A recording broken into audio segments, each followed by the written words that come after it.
Hi, Dr. Fry here with a pelvic bone, also called a hip bone or an ox coxa.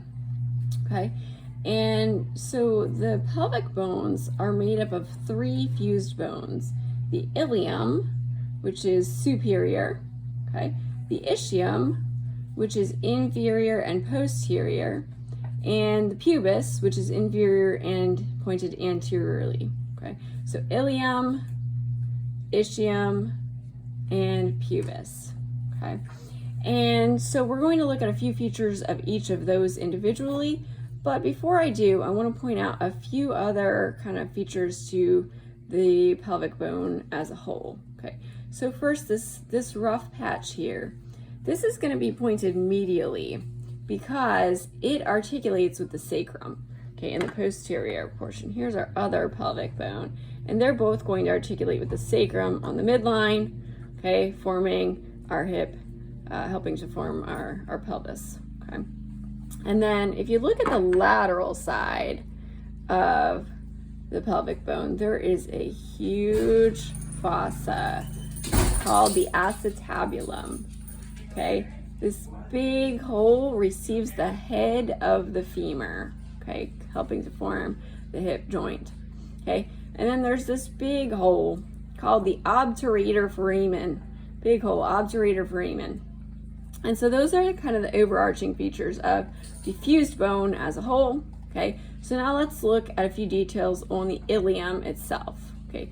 So the superior curved portion of the ilium is just called the iliac crest, and if you follow it anteriorly, you will get to a few spines, a few pokey portions of the bone, okay. So first, if we move in an anterior direction towards the pubis, we get to the superior anterior iliac spine.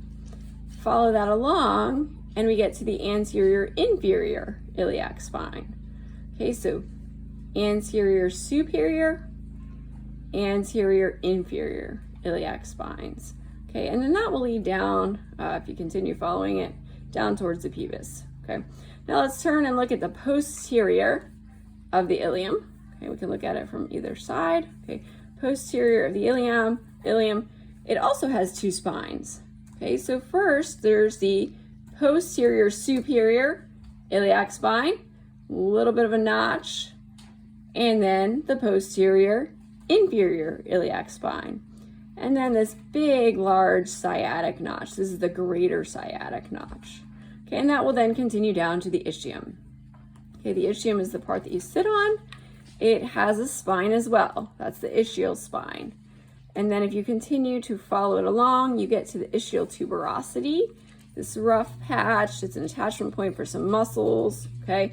And then the ischial ramus, which leads to the pubis, okay? So the body of the pubis is here, and then there are two rami of the pubis. The superior ramus leads to the ilium, kind of connects to the ilium, and the inferior ramus connects to the ischium, okay? And the last thing that we need to be able to do is tell if we have a left or a right pelvic bone, okay? And so to do so, we need to make sure that the pubis is pointed anteriorly, okay?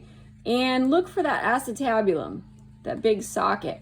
That needs to be pointed laterally, okay? So if we have that lateral, okay, pointed laterally, and the pubis is anterior, helping to form the junction with the other pelvic bone, okay, at the pubic symphysis, like so, then we can recognize that we have a left. This is a left.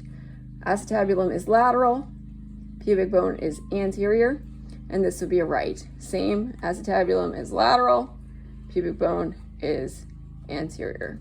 Okay, so this is a right and this is a left. Thanks for watching.